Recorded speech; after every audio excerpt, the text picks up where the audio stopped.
Please like the video and share your thoughts in the comments. Your feedback helps make the content better. Jenna came home glowing like she'd just been handed the keys to a new life. "They picked me," she announced, dropping her tote on the counter. "Marketing coordinator. Better salary than I expected." "Good," I told her, pulling steaks from the fridge. "You wanted a challenge. Now you've got one." "We should celebrate," she said, already opening a bottle. We cooked. We toasted. She talked about the office layout, the standing desks, the way the CEO walked the floor like a coach. I listened. I meant it when I said I was proud. That night, I cleared the table and cleaned the pans. She leaned on the island scrolling through their onboarding emails, smiling. If I'd known where it was headed, I would have frozen that kitchen in time and written the date on the fridge. The first change was small, bedtime. She used to fall asleep on the couch around 10. 2 weeks in, she was up past midnight with her laptop, just finishing a puzzle.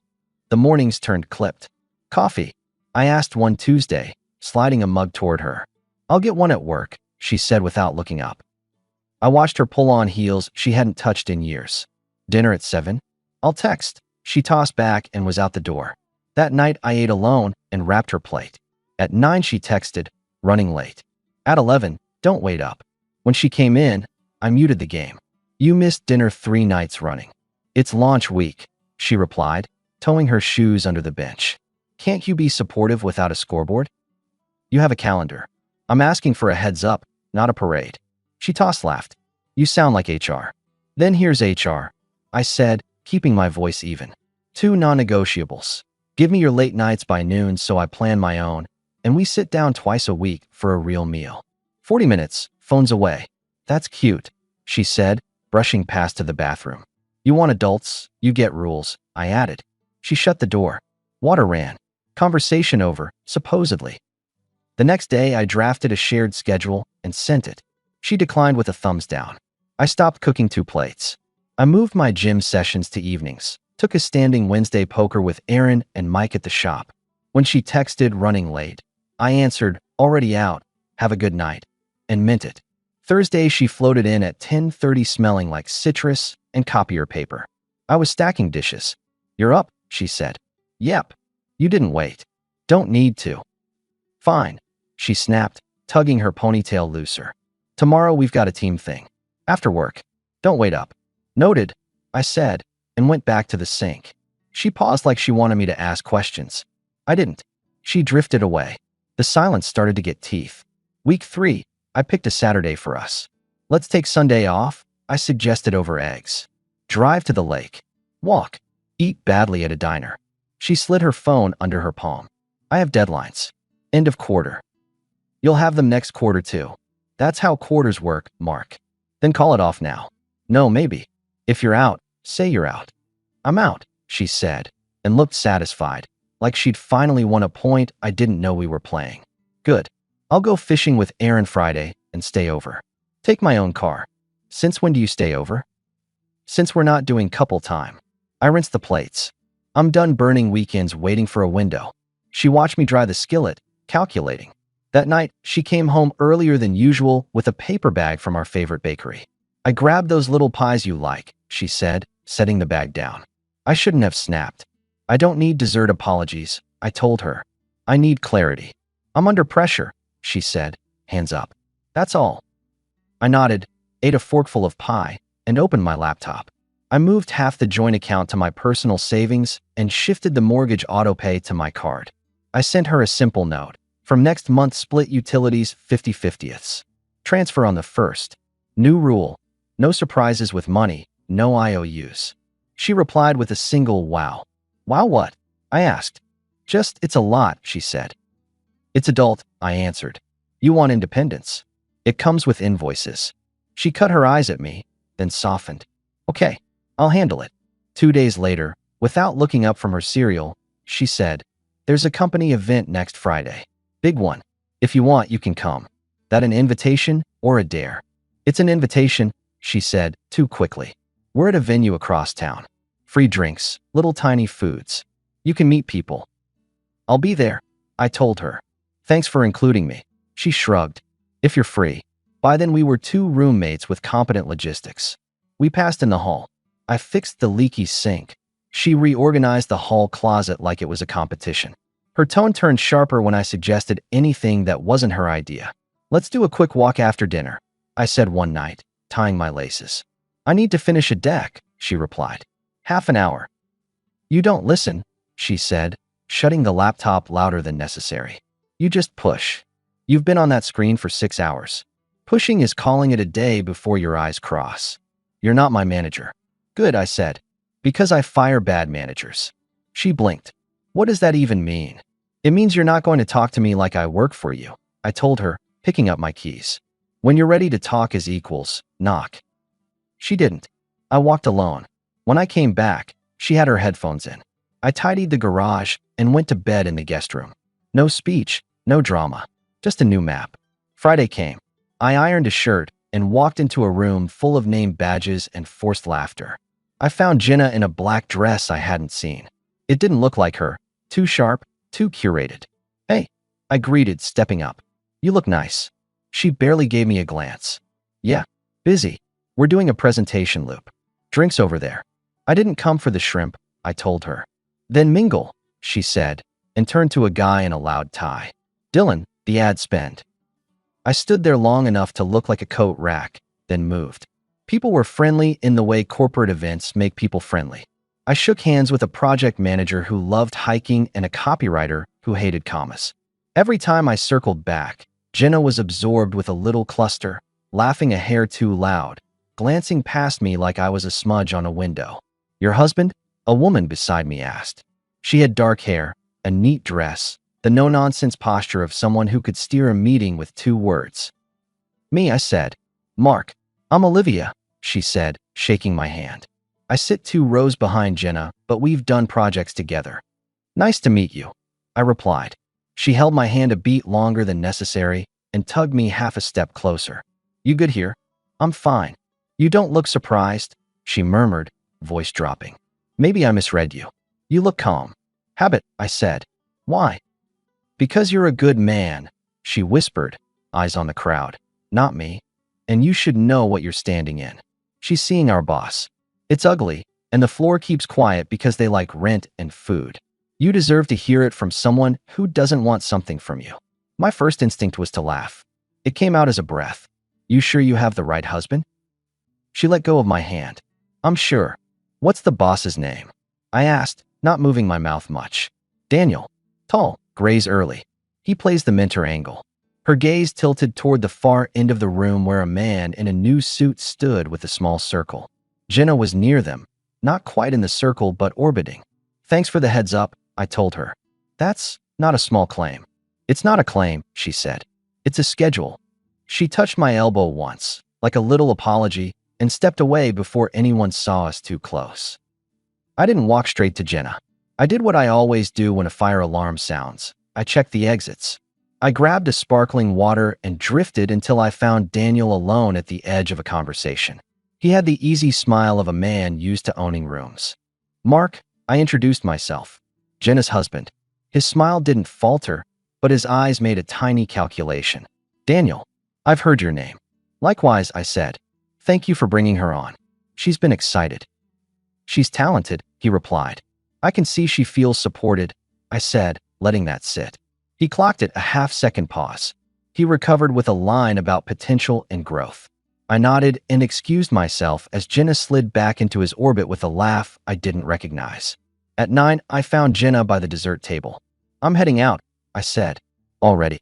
She sounded annoyed. "We just started." "You started when you walked into that office," I said. "I'm not here to play coat check." "Don't be dramatic," she snapped. "Good news," I replied. "I'm not." I tipped my chin. "Enjoy your night." I didn't look back. In the parking lot, I stood beside my truck and let the cool air clear my head. Olivia's whisper sat like a stone in my pocket. I wasn't going to blow up a life on one whisper, but I wasn't going to ignore a pattern and call it rain. On Monday, I called a professional I used once for a theft issue at the shop, a guy who doesn't advertise but gets things done. "Name?" he asked.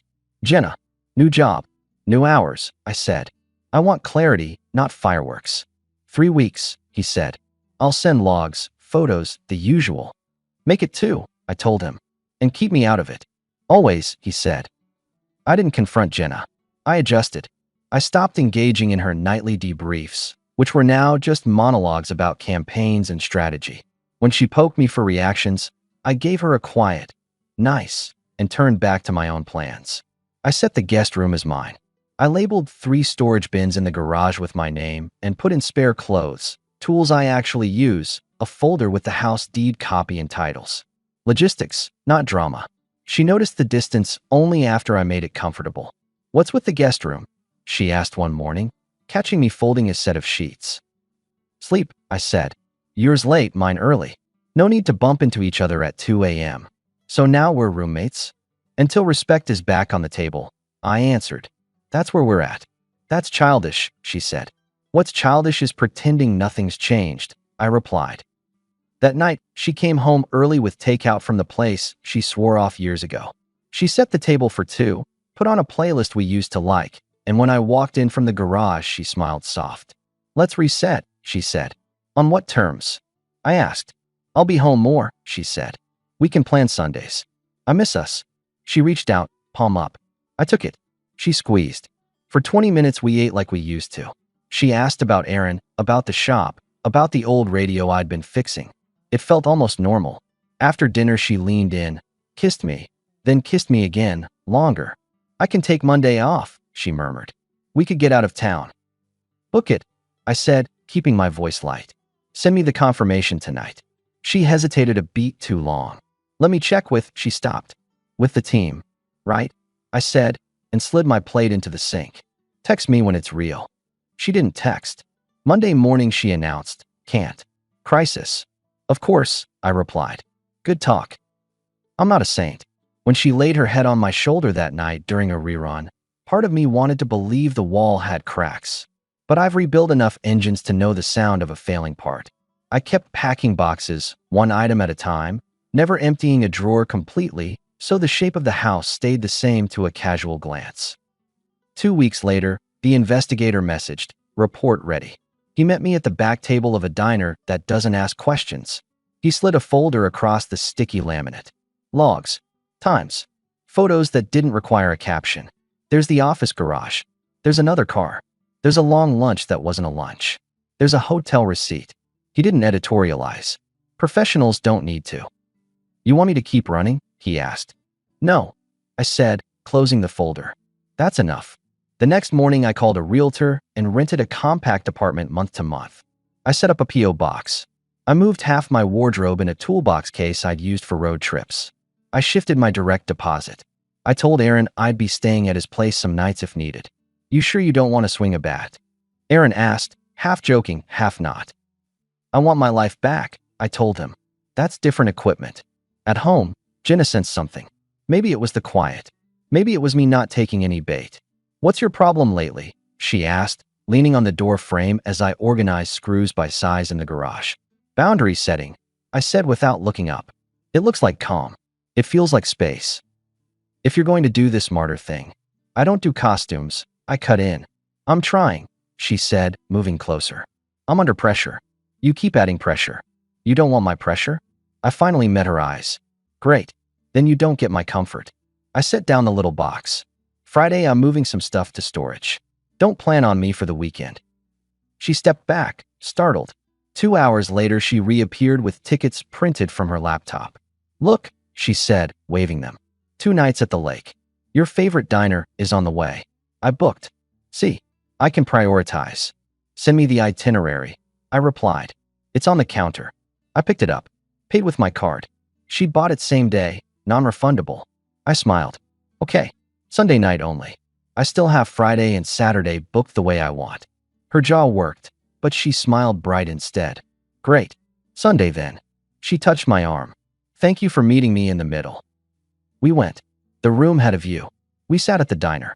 She was too attentive, touching my sleeve, laughing at nothing.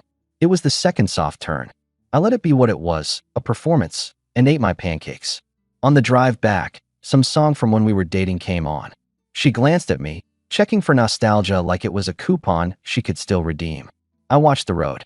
When the legal papers were ready, I signed my name like I meant it. My lawyer walked me through the steps calmly. You don't need a big speech, he said. Just file and follow through. I'm not interested in speeches, I answered. I'm interested in facts. I wrote my own. Not a legal document, my account. I opened a social page I hadn't touched in months and typed dates, quotes, times, screenshots of calendar declines. The concrete things.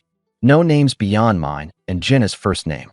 No accusations, just a timeline of a marriage where one person walked away without packing a bag. I didn't mention the investigator.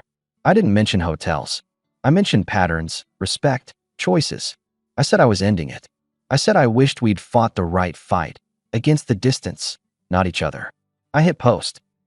That afternoon, the views climbed in a way I hadn't seen since we bought the house, and I posted a crooked picture of the porch. I forgot where she worked until the comments reminded me. People noticed. A cousin of a colleague. A neighbor's niece. Her company's logo lived in a lot of feeds. Apparently, my little story was now a lot of people's rubbernecking. At 6, Jenna burst into the house like she'd been thrown there. "What did you do?" she demanded. "Packed most of what I own," I said, sliding the last bin onto a dolly. "Left the keys on the hook." "You posted that garbage," she spit. "Why wouldn't you just talk to me and finish this privately? You humiliated me." "You worked very hard on that part," I replied. "All I did was turn on a light." "My boss is going to fire me because of you," she shouted. "You know what that does to my career?" "You did this to your career," I corrected. "I wrote about respect and schedules. If a boss reads that and panics, that's his problem, and yours." "You think you're righteous," she said, breath coming fast. "You're petty and small." "I'm done being quiet," I told her, steady.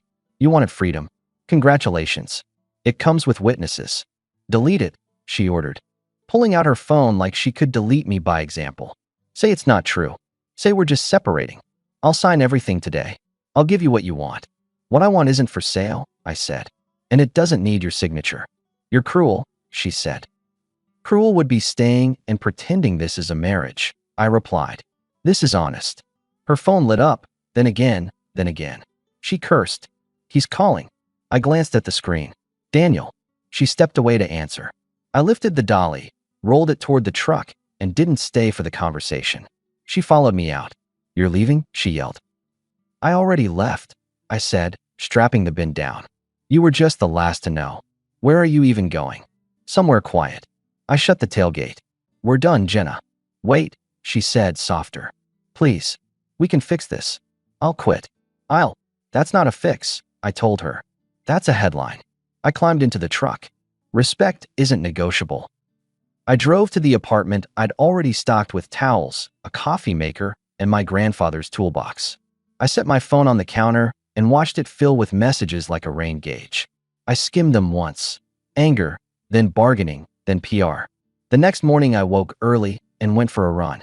When I came back, there was a voicemail from an unknown number. I let it play on speaker while I brewed coffee. "Mark," a man's voice said. "Daniel here. I want to apologize. I didn't know she was married. She's no longer with us. The company had nothing to do with your private matters. Please remove your post. We're ready to offer a goodwill payment for the inconvenience." He named a number. It was meant to impress. I poured coffee, put the mug down, and deleted the message. When he called again, I answered. "You're reaching the wrong department," I said. "I'm trying to make this right," he replied, tone smooth. "Make it right with your HR policy," I told him. "I'm not deleting anything. I wrote about my life. If your brand gets a rash when a husband says his wife stopped coming home for dinner, maybe it needs less perfume and more soap." "You're emotional," he said. "I'm exact," I replied. "Don't call this number again." "That would be short-sighted," he said. "I've seen your version of foresight," I answered, and ended the call. Then I blocked the number. 10 minutes later, another unknown number called. I blocked that too. For a week, the air crackled. My phone kept buzzing with people I hadn't heard from in years. Half of them wrote the same line, "Didn't expect this from Jenna." The other half wrote, "Proud of you." I ignored both. I moved another load from the garage.